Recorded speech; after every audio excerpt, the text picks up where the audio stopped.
യുദ്ധം കൊടുമ്പിരി കൊണ്ടിരിക്കുകയാണ് കൂട്ടരെ. ലോകം മുഴുവൻ പ്രക്ഷുബ്ധമാണ്. ഇത്തരം പ്രക്ഷുബ്ധതയിലും മാനവികതയുടെ ചില നീരുറവുകളും ആർദ്ര സാന്നിധ്യവും നമുക്ക് വലിയ ആശ്വാസം പ്രദാനം ചെയ്യും. അത്തരമൊരു ആശ്വാസം നൽകുന്ന ഒരു വാർത്തയാണ് കഴിഞ്ഞ ദിവസം അമേരിക്കയിൽ നിന്ന് നാം കേട്ടത്.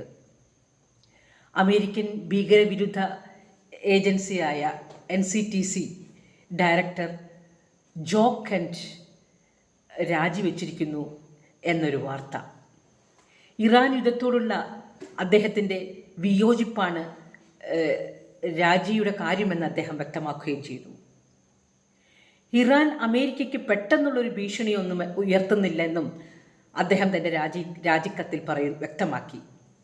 ഇസ്രായേലിനും അമേരിക്കയിലെ തന്നെ ചില പ്രബല ശക്തികളുടെയും സമ്മർദ്ദത്തിന് വഴങ്ങി അമേരിക്ക ഒരു യുദ്ധത്തിലേക്ക് എടുത്തു ചാടുകയായിരുന്നു എന്നാണ് അദ്ദേഹം പറയുന്നത്.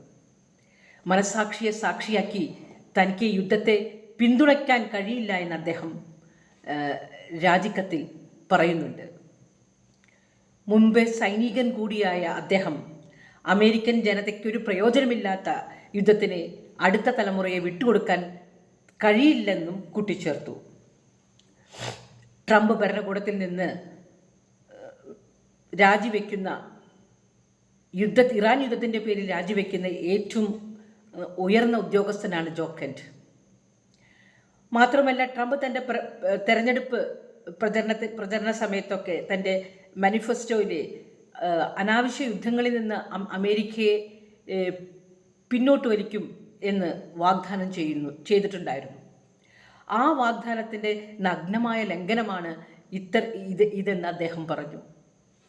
മാത്രമല്ല, അദ്ദേഹത്തിൻ്റെ ഭാര്യ ഒരു സൈനിക ഉദ്യോഗസ്ഥ കൂടിയായിരുന്നു. അവർ സിറിയയിൽ വെച്ച് ISIS ആക്രമണത്തിൽ കഴിഞ്ഞ കൊല്ലം കൊല്ലപ്പെടുകയും ചെയ്തു. യുദ്ധം മനുഷ്യ മനസാക്ഷിക്ക് എതിരാണെന്ന് അദ്ദേഹത്തിന് ഒരു സൈനികൻ കൂടിയായിരുന്നിട്ടും രക്തം കണ്ടും ആക്രമണം കണ്ടും അറപ്പും വെറുപ്പും മാറിയ ഒരു അദ്ദേഹം കൂടി പറയുകയാണെങ്കിൽ ഈ യുദ്ധത്തിൻ്റെ ബ്ലഡ് ഷെഡിൻ്റെ അല്ലെങ്കിൽ അതിൻ്റെ എറഗൻസിൻ്റെ അസാൻമാർഗികതയുടെ എത്തിക്സ് ഇല്ലായ്മയുടെ വ്യാപ്തി എത്രമാത്രം അദ്ദേഹത്തിനെ ഡിസ്റ്റർബ് ചെയ്തിട്ടുണ്ടായിരിക്കണമെന്ന് ആലോചിച്ച് നോക്കൂ. ഇന്നിതാ ഇറാനിയൻ സേനാധിപതി കൊല്ലപ്പെട്ടിരിക്കുന്നു എന്നാണ് പറയുന്നത്. തിരിച്ച് ഇറാൻ പറയുന്നു ഇന്ന് ശത്രുവിൻ്റെ ആകാശം വർണ്ണാഭമായിരിക്കും എന്നുള്ളത്. മനുഷ്യ ജീവനുകളാണ് കൊല്ലപ്പെടുന്നത്. എനിക്ക് തോന്നുന്നില്ല രണ്ട് ദേശങ്ങൾ തമ്മിലുള്ള യുദ്ധമാണ് ഇതെന്നുള്ളത്. ഇത് 2-3 നേതാക്കന്മാർ തമ്മിലുള്ള യുദ്ധമായി ചുരുങ്ങിപ്പോയിട്ടുണ്ട്. കാരണം ഇതിൽ നൈതികത കാണുന്നില്ല, നൈതികത നമുക്ക് കാണാൻ സാധിക്കുന്നേ ഇല്ല. അതുകൊണ്ട് തന്നെ ട്രംപ് ആവശ്യപ്പെടുന്ന സഹായത്തിനൊന്നും നാറ്റോ രാജ്യങ്ങളൊന്നും ചെയ്തു കൊടുക്കാൻ തയ്യാറാവുന്നില്ല. ആരും തന്നെ യുദ്ധത്തിലേക്ക് പോകാൻ ആഗ്രഹമില്ല. ജനങ്ങളൊക്കെ ജീവിക്കാനുള്ള തത്രപ്പാട്ടിലാണ്. അത്യാവശ്യം പൈസയും ഭക്ഷണമൊക്കെ ഉണ്ടെങ്കിൽ സന്തോഷത്തോടെയും സമാധാനത്തോടുകൂടി ജീവിക്കാൻ മനുഷ്യൻ വല്ലാതെ കൊതിക്കുന്ന കാലഘട്ടമാണ്. ഓരോരുത്തരും പുരോഗതിയിലേക്ക് കുതിക്കുകയും അല്ലെങ്കിൽ ചുവടുവെക്കുകയും ഒക്കെ ചെയ്യുന്ന കാലഘട്ടം. നാളെ ഒരു സമാധാനത്തിൻ്റെയും സന്തോഷത്തിൻ്റെയും നാളുകൾ സ്വപ്നം കണ്ട് കഴിയുന്നൊരു കാലഘട്ടത്ത് ഓരോരുത്തരുടെ ചീപ്പ് ഈഗോ സാറ്റിസ്ഫൈ ചെയ്യാൻ, അല്ലെങ്കിൽ എനിക്ക് ഒന്നാമനാവനം എന്നുള്ള ആഗ്രഹത്തിൽ നിന്ന് ഉടലെടുക്കുന്ന ഇത്തരം യുദ്ധങ്ങളൊക്കെ ഏത് വില കൊടുത്തും ചെറുത്തേ പറ്റുള്ളൂ. അതുകൊണ്ട് തന്നെ ഇപ്പോഴേ നാം നിയമസഭകളിലേക്ക്, കേരളത്തിൽ തന്നെ നിയമസഭയിലേക്ക്, മറ്റു സംസ്ഥാനങ്ങളിലും ഇലക്ഷൻ നടക്കുന്നുണ്ടാവാം. നമ്മൾ ലെജിസ്ലേറ്റീവ് അസംബ്ലിയിലേക്കുള്ള ഇലക്ഷന് വേണ്ടി തയ്യാറെടുത്തുകൊണ്ടിരിക്കുകയാണ്. വളരെ ആലോചനയോടുകൂടെ, വളരെ വിവേകപൂർവ്വം നമ്മൾ നമ്മുടെ സമ്മതിദായകാവകാശം രേഖപ്പെടുത്തിയില്ലെങ്കിൽ നമ്മൾ അടുത്ത തലമുറയോട് ചെയ്യുന്ന കൊടും ക്രൂരതയാവും എന്നുള്ളത് എനിക്ക് ബോധ്യപ്പെടുകയാണ്. ചില അസംബ്ലി ഇലക്ഷനും അല്ലെങ്കിൽ മറ്റ് ലോക്സഭാ ഇലക്ഷനുകളിൽ നിന്നൊക്കെ ഞാൻ വോട്ട് ചെയ്യാതെ വിട്ടു നിന്നിട്ടുണ്ട്. പക്ഷേ ഇനി നമ്മൾ വളരെ വിവേകത്തോടു കൂടെ ചെയ്യേണ്ടതുണ്ട് എന്നുള്ളത് എനിക്ക് ബോധ്യപ്പെടുകയാണ്. കഴിഞ്ഞ ദിവസം ഞാൻ എൻ്റെ ഒരു വിദ്യാർത്ഥിയായിട്ട് ഒരാൾ നമ്മുടെ ഭാഷയൊക്കെ സംസ്കാരമൊക്കെ അറിയാൻ വേണ്ടിയിട്ടൊരു എൻ്റെ അടുത്തേക്കൊരു ഒരു പഠിതാവുണ്ട് എനിക്ക് അമേരിക്ക, അദ്ദേഹം ശാസ്ത്രജ്ഞൻ കൂടിയാണ്, ഏജ്ഡ് എൽഡർലി പേഴ്സണാണ്.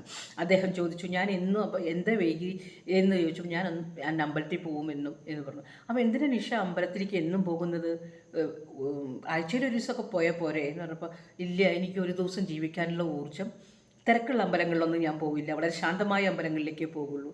അപ്പോൾ അവിടെ നിന്നാണ് ഞാൻ ആ ഒരു ദിവസം ജീവിക്കാനുള്ള ഊർജ്ജം സംഭരിക്കുന്നത്.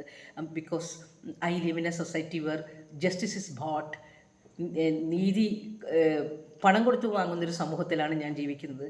അതുകൊണ്ട് തന്നെ എനിക്ക് യാതൊരു ഗ്യാരണ്ടി എൻ്റെ ലൈഫിനോ എൻ്റെ പ്രോപ്പർട്ടിക്കോ എൻ്റെ നാളിതുവരെയുള്ള ജീവിതം അത് തെളിയിച്ചിട്ടുണ്ട്. ഈ വയസ്സുകാലത്ത് എനിക്ക് എന്നെ രക്ഷിക്കണേ എന്ന് ഭരണകൂടത്തിനോടോ കോടതിയോടോ ഇവിടെ പറയാൻ പറ്റില്ല. അതുകൊണ്ട് it doesn't mean I M becoming more and more religious. അത് ഞാൻ മതവാദി ആവുകയല്ല, പക്ഷെ ഞാൻ യൂണിവേഴ്സിനോട് സബ്മിസീവ് ആവുകയാണ്. ഞാൻ പ്രാർത്ഥിക്കുകയാണ്. എൻ്റെ പ്രാർത്ഥനയുടെ അലകൾ യൂണിവേഴ്സിൽ കിടക്കുന്നുണ്ടാവും. അത് നല്ലതായി എനിക്ക് എന്നെ തിരിച്ചു വരട്ടെ എന്ന് വിചാരിച്ച് പ്രാർത്ഥിക്കാൻ പോവുകയാണ്. വളരെ ഒരു പ്രശാന്തമായ ഒരു അന്തരീക്ഷത്തിൽ തിരക്കുകളില്ലാത്ത, അവിടെ ഭഗവാനും ഞാനും എനിക്ക് ഭഗവാനുമുള്ള മാത്രമുള്ള ഒരു ചില അമ്പലങ്ങളുണ്ട്. അവിടെ ചെന്നിരുന്ന് ഞാൻ അങ്ങനെ കുറേ നേരം പ്രാർത്ഥിക്കുകയാണ് എന്ന് പറഞ്ഞു. അപ്പോൾ അദ്ദേഹം എന്നോട് ഉടനെ പറയുകയാണ്, so Nisha, sorry to hear, so we American too should start praying. തമാശയിലൂടെ പറഞ്ഞാൽ ഞാനത് കേട്ട് ഞങ്ങൾ രണ്ടുപേരും പൊട്ടിച്ചിരിച്ചു. പക്ഷേ മനുഷ്യരിപ്പോൾ നിരാലംബരായിരിക്കുകയാണ്. നമുക്ക് ജനാധിപത്യ വ്യവസ്ഥയിൽ നമുക്ക് നേരിട്ട് ഭരിക്കാനുള്ള ഒരു അവസ്ഥ ഇല്ലാത്തത് കൊണ്ട് നമ്മൾ ചിലരെ ഏൽപ്പിക്കുകയാണ് ഭരിക്കാനായിട്ട്. അവരുടെ തന്നിഷ്ടത്തിനും according to their whims and fancies അവരുടെ ഈ കിറുക്കന്മാരെ ഏൽപ്പിക്കുക. കിറുക്കന്മാരെ, ഈ ഭ്രാന്തന്മാരെയാണ് നമ്മൾ ഏൽപ്പിച്ചു കൊടുക്കുന്നത്. ഇവരുടെ ഭ്രാന്ത് കാരണം നമ്മളൊക്കെ സഫർ ചെയ്യും. ഇവരുടെ ഓഫീസിൻ്റെ ടേം കഴിയുന്നവരെ ഇവരുടെ ഭ്രാന്താണ് ഇവരെ നടപ്പിലാക്കി കൊടുക്കുന്നത്. അവിടെ തന്നെ ബറാക്ക് ഒബാമ പറയുന്നത് കേട്ടു, 80 കഴിഞ്ഞ മനുഷ്യ തന്തകൾ വൃദ്ധരുടെ അഹങ്കാരത്തിനും ധാർഷ്ട്യവും അല്ലെങ്കിൽ പണത്തിനോടും അധികാരത്തിനോടുമുള്ള ആർത്തിയും കാരണം കൊണ്ടാണ് ഒരു ജനത എങ്ങനെ സഫർ ചെയ്യേണ്ടത്. അത്തരക്കാരെ അധികാരത്തിലേക്ക് കൊണ്ടുവരാതിരുന്നിട്ടുണ്ടെങ്കിൽ നമുക്ക് നമ്മുടെ കുറച്ചും കൂടി നല്ല ബെറ്റർ ആയിട്ടുള്ള സൊസൈറ്റിയും ബെറ്റർ ലൈഫും ജനങ്ങൾക്ക് ഉണ്ടാവുമെന്ന് പറയുന്നുണ്ട്. അതുകൊണ്ട് നമ്മൾ ഇത്രയും ദിവസമായി, ഈ ഏതാനും വിരലിലെണ്ണാവുന്ന ദിവസം മാത്രമേ ഇനി ബാക്കിയുള്ളൂ നമ്മുടെ തെരഞ്ഞെടുപ്പിന്. അപ്പോൾ UDF ഇതുവരെ സ്ഥാനാർത്ഥി നിർണയം പൂർത്തിയായിട്ടില്ല. കടൽക്കിഴവന്മാരാണ് വേറെ ഓഫീസ് ഹോൾഡ് ചെയ്യുന്ന കടൽക്കിഴവന്മാർ, അതായത് MP-യും മറ്റും വലിയ വലിയ പദവിയിൽ ഇരിക്കുന്ന കടൽക്കിഴവന്മാരാണ് വീണ്ടും അസംബ്ലി ഇലക്ഷന് തന്നില്ല എന്ന് വന്ന് പൊട്ടിക്കരയുക മാധ്യമങ്ങളുടെ മുന്നിൽ വന്ന്. നാണോ മാനമില്ലല്ലോ അവർക്കൊന്നും. അവർക്ക് ഇനിയും സീറ്റ് കിട്ടണമെന്ന് പറഞ്ഞ് ഇവിടെ ഇനി സ്ഥാനാർത്ഥി നിർണയം ആയിട്ടില്ല. എന്തൊരവസ്ഥയെ നോക്കൂ. അപ്പോൾ ഇത്രക്കാരും നമ്മൾ വോട്ട് ചെയ്ത് അല്പമെങ്കിലും സംശുദ്ധി വേണ്ടേ, അല്പമെങ്കിലും നൈതികത വേണ്ടേ? ഇത്രക്കാർക്കാണ് നാം വോട്ട് ചെയ്യുന്നത്. നമ്മുടെ ഒരു ലാക്ക് ഓഫ് ഓൾട്ടർനേറ്റീവാണിത്. നമുക്ക് വേറൊരു വഴിയില്ലാത്തതുകൊണ്ടാണ് നാം ചെയ്യുന്നത്. പക്ഷെ നാം അത് ചിന്തിക്കണം. പിന്നെ ഇത്രയും കുറച്ച് സീറ്റ് CPI ഇടതുപക്ഷം അതിൻ്റെ പൂർണ്ണരൂപം ഏകദേശം പുറത്താക്കി, അല്ലെങ്കിൽ പട്ടിക പുറത്തു വന്നിട്ടുണ്ട്. അതിൽ വന്ന സ്ത്രീകളുടെ പ്രാതിനിധ്യം എത്രയാണെന്ന് നാം കണ്ടു. ഇനി NDAയിൽ കുറേ സിനിമാ നടിമാരും ഒക്കെ വന്നിട്ടുണ്ട് അതിൽ 2020. പോട്ടെ, വിവരമില്ലെങ്കിലും വേണ്ടില്ല. ഇനി അവരെ നമ്മൾ അണ്ടർ എസ്റ്റിമേറ്റ് ചെയ്യാനൊന്നും പറ്റില്ല. ചിലപ്പോൾ വിവരമൊക്കെ ഉണ്ടാവും. എന്നാലും സിനിമാ നടികളും ഗ്ലിറ്ററിൽ നിൽക്കുന്ന ആൾക്കാരെ അവർ പ്രത്യേകിച്ച് പരിചയപ്പെടുത്തി കൊടുക്കണ്ടല്ലോ എന്ന് വിചാരിച്ചിട്ടാവും അവർ അത്തരം ഒരു ഒരു ജസ്റ്റർ കാണിച്ചത്. കുഴപ്പമില്ല, സ്ത്രീകളല്ലേ, പരിചയമായി വരാം, എന്നാലെങ്കിലും സ്ത്രീകൾ വരുമല്ലോ എന്ന് നമുക്ക് സമാധാനിക്കാം. പക്ഷെ അങ്ങനെയൊന്നും ചിന്തിക്കേണ്ട സമയമല്ല. നമുക്ക് വേണ്ടത് നല്ല മാതൃകാ വ്യക്തികൾ തന്നെയാണ് ഈ കാലഘട്ടത്തിൽ. അല്ലെങ്കിൽ നമ്മുടെ തലമുറ വഴിതെറ്റി പോകാനൊന്നുമില്ല, അത്രയും മോശമായി. അപ്പോൾ ഒരു നവീകരണം, ഒരു നവോത്ഥാനം വീണ്ടും വരേണ്ടിയിരിക്കുന്നു.